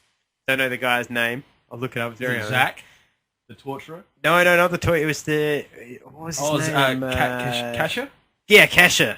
Kasha. Not to be confused with Kesha. The guy who I just watched was like one-armed guy from The Fugitive. Yeah. Yep, the one-armed man. Literally, one-armed guy from The Fugitive. Yep, that's it. I'm giving it to him for two reasons. One, he was the one-armed guy from The Fugitive. And I hold grudges. Fair enough. He killed Richard Kimball's wife. It's Harrison Ford. Harrison Ford dodged a train in that movie. This motherfucker killed him. Anyway, for that, but also just because, like, if you're going to be such a dick that you're going to have women hurt, do it yourself. Don't try to pretend like, well, I don't need to get my hands dirty. Yep. Bitch. You bitch. Yep. Who you got? It's hard to disagree with that. Because he's a bitch. It's hard to disagree. I'm probably going to go with Yasmin's sister. What's her name? Scroll up for me, would you? Bella or Voshenko. Vishenko, yeah. Yeah, also known as Bella. Because, you know, you don't kill family members just because there's a cause. Actually, do you notice that we never actually found out what the cause was? They just referred to it as the cause. I hate to put this out. It was Hydra. It was communism. Oh, yeah, alright. The Reds. Those filthy Reds. Those with damn their Reds. damn colds. I assume that's what the Cold War was about. Yeah. The Russians wanted heating. Yeah, that's because it. it always snowed and the Americans were like, no. You can't have... You can have vodka, that's it. That's your heating. So, yeah, Bella. Bella gets my Barbra. Who you giving your I'm Barbra? going to go with the guard. What's that, Bruce? You left your thermos again. Oh, yeah. Bit of a douche. Yeah, just because he's a dumbass. That's true. Distracted by a woman just being like... I love how she distracted everybody simply by taking off wigs. Yeah. You notice that? Yeah. She goes in the bar, with that guy that you're talking about, Braden, and she's wearing a wig, and she's all like, "Oh, you're so funny. Get the next round." Then gets his fingerprint while she's in the bathroom, takes off a wig, and he's like, "Well, I'm too stupid to know that's the same face." And then later on at the dry cleaner, she does the same thing, and the woman comes out and she's all like, "Well, you're the only person here that it can be, but I'm too stupid to realize that, even though you look identical." Yeah, basically. Oh god, that and Zach, the torturer. Oh, the torturer. He was a douche. He was a dick. I'm glad he died in the plane. He was a dumbass. Yeah. Take the plane off, we can actually get off. Do you notice how efficient the police are in whatever city it is? They turned up at any point like that. Yeah. It was like these guys cornered... They're not exactly marksmen, though. Yeah, Have you noticed that? That's true. The blonde guy with the long hair, there's this henchman, right? He looks like Eric Kramer. Yeah, he looked like Eric Kramer's stunt double. They were clearly throwing this guy a bone. Anyway, he's like this whole run of, like, this guy's patrolling the warehouse, and he walks past this door that's open about maybe 1.5 feet wide. Is these blast doors. And he looks out and like fucking half the police force in the fucking country has turned up outside. Yep. And he's like, "Oh my god, cops!" And just literally takes a knee and starts like reefing off fire at like 40 cops. And just in the open. And none of them hit him. Not one of them hit. It takes like 4 minutes. I timed it. It was 4 minutes from when he went there to when he finally fell over. And it didn't even look like he got hit with a bullet. It just looked like he slipped over and died. Sprained his ankle. Yeah, slipped over and like he was like, "Oh, down I go." And just went. It was terrible. Great. All right. Well, who are we giving our Cranston to? I'm pretty sure Bill this is going to Bixby. be unanimous. Yeah, Bill Bixby. My Cranston goes to Bill Bixby. I was going to say Lou Frick. No, Bill Bixby in this one. Bixby. Bill Bixby. He's great. He has such an amazing way of bringing emotion. Like just in the way, like even in like, I truly believe like you watch Bill Bixby as David Banner, and you truly believe this is a man who is afflicted with this weight of all of this. He somehow makes it so in the same way. The only one who's come close is Mark Ruffalo, and being able to actually get the gravity of I live every day knowing that I'm the atomic bomb that could explode and destroy the world. Do you have any idea what weight that... And, like, I can't remember... That's what he says. I black out when I'm the Hulk. I can't remember what I do. Yeah. So for him, it's this constant fear of, like, how many... I could have killed hundreds of people and I just won't ever know. So, yeah, the Bix all the way. Yeah. Also, I think the mustache point... pushed over. Yeah, there's actually a part that pushed me over the edge for Bill was when he's in the car with the mustache. He goes, "Oh, look up, here's the wife. Get in, honey." It's like, that's good. I like that because he sort of switched from like drama to that little bit of comedy, and for someone and even the like How about that food space? And even the way that he was changing from mentally challenged to himself. Yeah. Like he could just stop. Like when he's still mentally challenged and the outside world, and when that guy asked him for money at the beginning before the first Hulk out, and then the minute he realizes, he's just like, "Don't do this." Like you can see his whole body language change. He's like, "Whoa, no, just Please don't do this." Yeah. Please don't. Yeah. And then cops. Yeah, it's true. Yeah. Oh god, it's probably because all the budget for that city went into the police force. Police force. Yeah. Oh god, that's just a good film to watch. Even though it's grainy, it's you can watch it as high def as you want. It's still going to have that 90s feel about it. Yeah. I mean, it's very very set in its time period, but I mean, you don't regret watching it. No, That's it just is a really beautiful film. It is something that could be modern. In a film, in a society where we have remakes coming out all the time, this is something you could beautifully remake, and the audience would eat it up. Yeah. If you made this the Hulk film, it would actually make money. And if you titled it "The Death of the Incredible Hulk," everyone would just go, "What?" Yeah. Yeah. And you could end it that way with having him seeming like having him eject himself, or seeming like like I said, I love the idea that this film was going to end with "You are cured of the Hulk," and the whole next one deals with, and if you want to live, you have to become the Hulk, and then ultimately that ideal of like, what's great about me? Because can you imagine the Avengers if they hadn't had that Avengers moment where he's like, "I'm always angry and ripped out." If you'd gone through all this with Mark Ruffalo being like, I can't handle this. I'm a ticking time bomb. I just want to get all this. And then ultimately it gets down to you're cured. You're free. And then I have to make myself the Hulk again. But this time I now realize, and it's that moment of like, what the great thing about doing it the second time by choice is? I now can control the Hulk. And he just goes, boom, Yeah. and expands out, and then the voice is still just like, but the Hulk doesn't control me. Yeah. And you're just like, oh my god, and you end the film, smack, credits. Yeah. And you're just literally like, holy shit, when do I see the next Hulk movie? Yeah. You can use that, Kevin Feige, free. You can have that. My present to you for making great film. All right. And making you love Jeremy Renner. That was Joss Whedon that made me. I don't want to talk about it because it's still hurtful. For me. I think we're going to have a chat about that. We should probably have a chat. It causes me pain. But before we get into Age of Ultron, we'll have a bit of a recap of that. Quick one. Obviously, we'll get to it eventually. In the Marvel film. In the year's time, we eventually get to it. But before that, let's do our ratings for this week. We'll do some gloving. So let's start with TV. So we started with Gotham. What do you got for Gotham's glove rating this week? I personally am giving it a 3. Yeah, I was going to give it a 3, guys. Gone about 3.5. It was actually higher quality. I always compare this episode to the previous episode. Yep. So I'm going to give it a 3.5. It wasn't perfect, but it was damn sight better than they were doing last time. That's true. All right, Flash for me gets a 4. Not quite at the level. I think next week's episode, I'll just be sitting here just fanboying it. Take a box. Take a box of gloves. Yeah. Oh, God, I can't wait. I'm going to say 4 gloves, 2 fingers. Good answer. What do you got, bro? Yeah, I'm gonna sit right in the middle. 4 gloves, 1 finger, not late jumping. Okay, and that brings us to Arrow. Arrow this week, 4.5. So 4 gloves, 2 fingers, and a half, and like knuckle. up to the first knuckle. Yeah, the first knuckle. I think it 4. Yeah, 4 gloves. I didn't love it. I didn't mind it. But it's a solid 4. Solid 4 glove. I couldn't decide which one of these two won this week, so I really couldn't. So I'll just go 4 gloves, 1 finger. Nice. Same. And ultimately the main event, the big prize of all, the Lou Ferrigno gigantic flexathon, where he didn't wear shoes for some of them, but never did for others. But his calves somehow got bigger. Lou Ferrigno doesn't make sense. Like they slowly expanded. He actually does do leg day. That's the thing. It's true. Unlike a lot of people who go out clubbing into them Soundwave festivals. I'm gonna give it a box of gloves. Really? I actually really like. I said you put it in your top 10 now. Yeah, it's a top 10, so it's a box of gloves. Anything in my top 10 gets a box of gloves. That's solid. What are you giving it, Bray? Yeah, I'm not going to go quite as high as you. I'll probably go 3 gloves, 4 fingers. But Bill Bixby. Yeah, that's... But Bill Bixby. But Bill Bixby, yeah, I'll agree with you there. But just the start of the movie that dragged on a bit and just...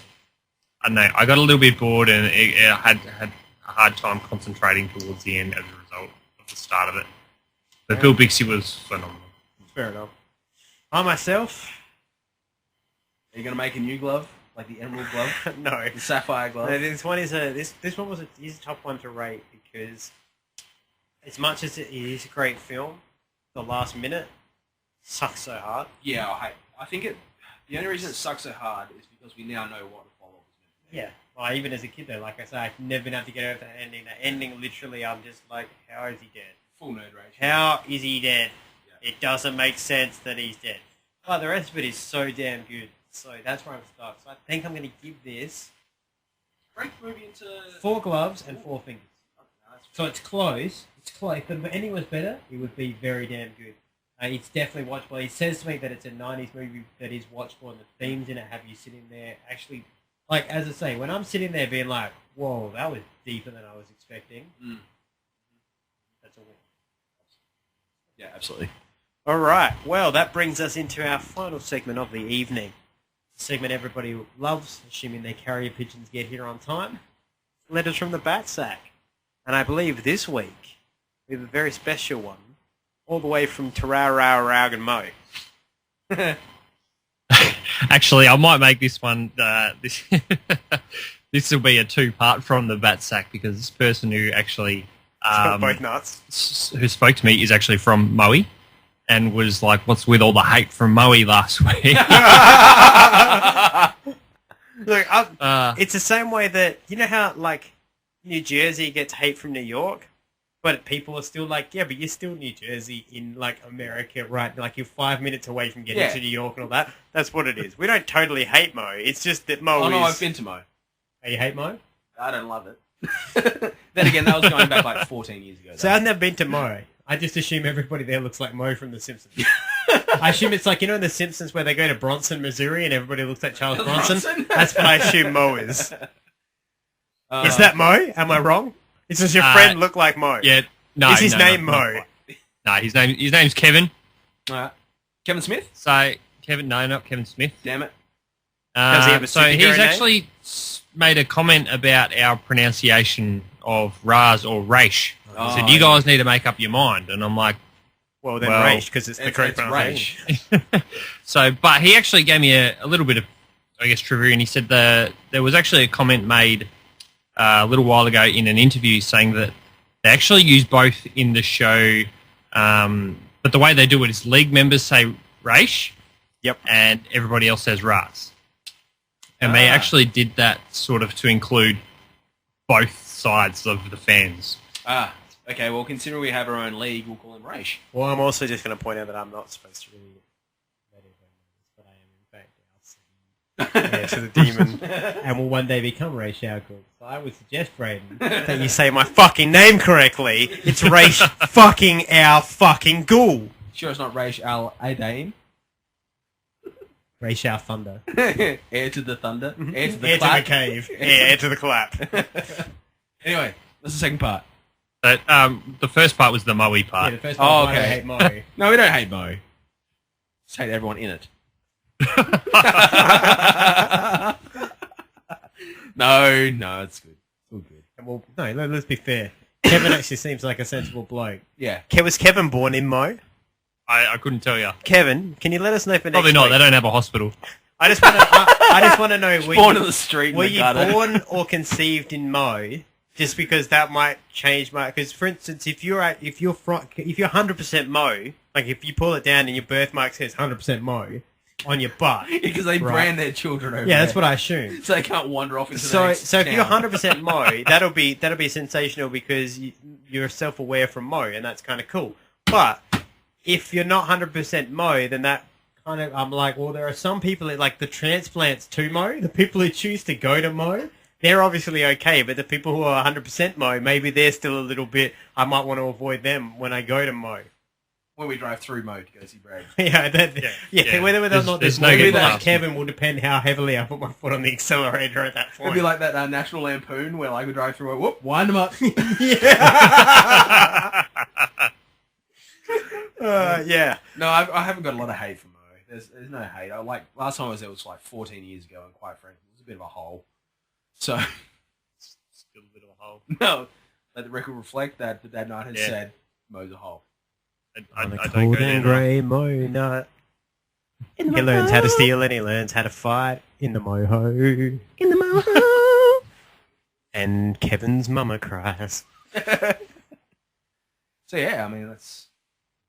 All right, well, since we don't have much on the bat tag this week, and we do want to talk about Avengers, let's put in a question. This one comes from me, sitting right here, and it says, hey, fuckheads, let's talk about the Avengers 2. So let's talk about the Avengers 2 a little bit. I don't want to go into too big spoilers. Let's kind of do a... No, I want to spoil all of it. Because eventually we are going to cover the film in the long run. But there are some things I want to talk about. Mainly, it made me not hate Jeremy Renner, which I hate Joss Whedon for. I love Joss Whedon. And I think Paul Bettany's Vision may be the best character Marvel has written in their cinematic universe. And now I'm going to slide backwards and let you guys talk. It's kind of hard to disagree with that. I like the fact that Hawkeye was actually sort of like the main storyline, main plot line for this film. Yep. Jeremy Renner does And he a managed to fantastic be job. funny as well. Like Like that bit where they just leave him, everybody runs off, and he's just like, yeah, it's cool. Oh, Hawkeye, he's a cool guy. We'll invite him to join our team. I love his little pet talk to Scarlet Witch, and he's like, we're fighting robots, and I have a bow and arrow. Yeah, none of this makes sense. None of this makes It sense. doesn't make any sense. And then she's just like sitting there dumbfounded. All right, good chat. Yeah, he's Excuse like, me. yeah, you step outside this door. You're an Speaking Avenger. of good chat, I love the one, the part where Iron Man flies into Yeah, at the we start, need to have a chat. and he shoots all. He's like, "Yeah, we need to have a chat." Shoots all the guys down. He's like, "Good chat." No, And this it guy's like, wasn't. no, it wasn't. And I still love as well when they're all talking about like nobody can possess Hammerstone unless they're worthy, and they're like, how do we know we can trust the Vision? Come now, we need to lead into battle. Like hands through his hammer, and they're all just like, what just happened here? It's like, okay then. So we really need to. I know. I think though my absolute dead set favorite part is where they've come back from the first battle and they're all kind of calming down, and Bruce is just all stressed out in the corner. They're like, it was a good battle. You did well, didn't he, Thor? Oh yes, the halls of hell are filled with screams tonight. Not the screams of the dead, obviously. The screams of the injured, complaints of torn deltoids and cases of gout. If that isn't Eric Kramer, I have no idea what he is. Oh, yeah. Brilliant. So, no, that has some... So I don't want to spoil the twist, because it's one massive twist at the end that I was like, what? Yeah, Black Widow's actually a man. It's pretty impressive. But, no, overall, this is... Don't break my heart like that. What I took away from this film, and something they didn't manage in Avengers 1 that I really preferred about this, was that it felt like when you get an Avengers comic book or a Justice League comic book, you're not progressing the lore of Batman or Superman or Iron Man or Captain America. Sorry, who was that? Superman. There you go. You're putting these characters together to tell an awesome story that you wouldn't normally get to see. Absolutely. And that's what this felt was epic team-up time. Yeah. Superstar team-up. Yeah. And that's what, that's what we'll get with Arrow and Flash and all that, is when we get these big team-ups, it's going to feel like that. See, but it was cool. After seeing this, there's part of me that wants to see like a Black Widow origin story, like through like childhood and teen. I want to know that, like, because there's some stuff that was alluded to. It was really heartbreaking. It's like, oh man, yeah, she's pretty tortured. Yeah, literally and figuratively.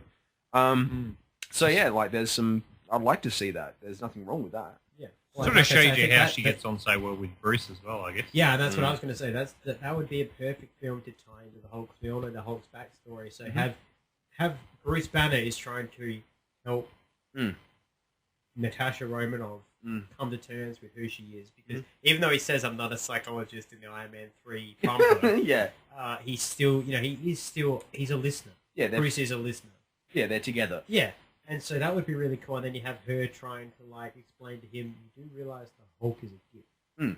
You have the most amazing because that to me is the one thing they haven't hit in the films that they hit in the comics, which is you need to realize, Bruce, that is the greatest gift the world has ever given you. It's the Matt Murdock style of thinking where he's like, God, you were blinded as a kid. Isn't that terrible? No.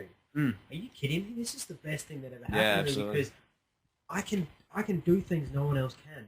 I know when people are telling the truth, meaning I can actually change the world. Yeah. That's what Bruce Banner needs to get to, is that like I am. Like I would love to see a Hulk, like the ultimate Marvel outcome is that the Hulk gets to the point where he's like, you need to realize I am the end of the world. I am the strongest thing there is, because that's what Marvel they have said. The Hulk power is still unknown. Yeah. His absolute maximums are still unknown because you cannot push him to limit. Yeah, they can't quantify it. Yeah. So I want to see that. I think that's why they kind of need to have Planet Hulk to actually show. Because I mean, the Planet Hulk thing is. He's the weakest on that planet. That's just it. Yeah, that's the idea. And then he has to fight. Yeah, but that wasn't the case in the animated movie. No, that's true. Yeah, that is true. But I mean, like that at the same time, I mean, we've never seen him be beaten. So for us to establish how strong he is, you actually have to. That's why he becomes red. It's the red that actually makes him stronger. It's a little bit scary. So red is pure rage Hulk, basically. Red is Hulk. Green is Hulk powered by Banner. Yeah. Red is Hulk powered by rage. Yeah. It's the easiest way to look at it. I really enjoyed in the Avengers. I really enjoyed the performances of Elizabeth Olsen. And nothing's going to change Gemma in his face. That's the thing. You can't deprune that fucking Ripley's Believe It or Not looking head. But I really did like Elizabeth Olsen, and I can't remember the dude's name, but the guy from Kick-Ass. Yeah, Aaron someone or something like that. Yeah. I really enjoyed their performances. They're fantastic. They're great. And the thing is, like knowing that they're Magneto's kids as well. Yeah, and that was the thing. Watching it, you can see how that didn't feel like the same character we got in X-Men, which was cool. And I like the fact that you have that, because it made them. You don't have to explain why they're separate worlds. Yeah, exactly. I thought that was really cool, and I really like that. Leading into Civil War, Cap has his own team now. Yeah, because you need that. Yeah, so who does it comprise of? Black Widow, Black Widow, Falcon, Scarlet Witch, Vision. They're the only ones you see at the end. It's Cap. Yeah, Black Cap, Widow. Cap and Scarlet next to each other, and then you've got War Machine too. oh yeah, War Machine as well. Yeah, War Machine's in your Avengers. Oh, is he? Yeah. And yeah, Is this where Tony Stark runs off and becomes the inventor or the mechanic? Or well, Tony Stark's basically heading Shield. That was what was meant to be, because when he lands and Maria's like, "Hey, boss," and keeps calling him boss, and he's like, "I'm not the boss. Yeah, I just pay for everything and make everybody look cool." Yeah, he is now like, because think about it, Nick Fury's dead. Yeah. As far as everybody knows, in the outer world, Nick Fury's dead. Yep. So, Well, he has given up being director. Yeah. Yeah. So Tony at the moment, it's Coulson, but Joss Whedon refuses to admit that Coulson's been brought back to life in Agents of S.H.I.E.L.D. Yeah. But it makes more sense for Tony to run S.H.I.E.L.D. because in the comics, Tony takes over from Nick. Yeah. Like the whole Civil War thing is because Tony Stark runs S.H.I.E.L.D. Yeah. And then what is it? Yeah, so Tony Stark's for mutant or enhanced Tony Stark's for superhero registration, whereas Cap's like, no, it's an invasion of liberty. Is like you can't. Yeah, it's a. You can't force somebody to. Yeah. Like, he basically. It was a very big parallel to gay rights. Yeah. And that was basically the whole point was you can't force somebody, like you can't expect us to fill out a form that says I'm gay or I'm whatever. You can't do that, and that's what this was meant to be saying, was like you can't demand to know. Like it's the same way the mutant one in the X-Men world probably explains it better, and it's based on the same principle, which is you can't expect me to register who I am when it's in my DNA. Yeah. That's insane. Yeah. And plus the other thing was the reason Cap's against it is because his whole thing was, Tony, you are not seeing the big picture. You're seeing a picture of fear and anger. You've got, and the whole reason Peter Parker ties into it, Steve turns around and says, if he unmasks, you've as good as killed him. Yeah. And then he unmasks, and I believe it's Doc Ock kidnaps Aunt May, and something happened, like literally, Peter's life falls apart because he unmasks, and everything Steve says is true. Yeah. And that's why when Steve gets shot at the end, Tony's just like, holy shit. Yeah. I was so blinded that I literally led my best friend to being shot through the head. Yeah. Because they've already shown a bit of conflict between the two of them on a regular basis as well. Yeah, because I think they're Marvel's. meant to They are Marvel's answer to Batman and Superman. They are. And they're also meant to be best. Like, they are meant to be very close people who respect each other at a certain level, but they don't. They all come butt from heads. different worlds. Yeah. Steve Rogers is military, and Tony Stark is anti-authority. Yeah. So yeah.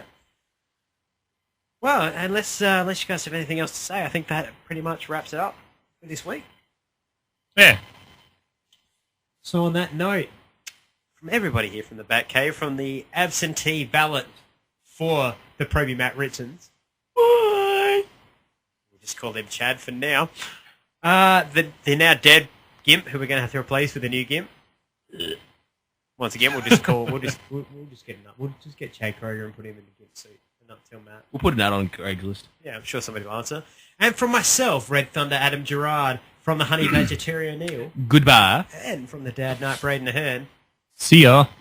To all you folks in Moe, keep on mowing on, and until then, we'll see you all next time here from the Batcave. And who are you? That's a good show this week.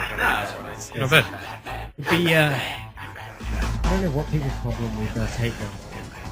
Yes, I'm Batman. Yes, I am Batman. The best thing about Mo is that the highway runs right through it and you don't have to stop. Yeah, I think, because when I was there, I think there was a highway that went through and actually had little, that was why when they first came out, little speed indicators above the big green poles that went off. Oh yeah, I don't think they're there now. Wow. Huh? I don't think they're there now. Oh, they got stolen. Yeah, probably. From his backyard. So they can know how fast they run their V6 Commodore. Oh, they're nothing compared to my neighbours the other day. That was like a level 10 Logan fest. Yeah. Oh, it's like my dad rocks up and like, oh, yeah, you missed the fireworks. Oh, that expensive. So that's what happens when you live in the outer suburbs of outer Mo, where basically it's just one step away from the Get Mo. This has been a Cabana production.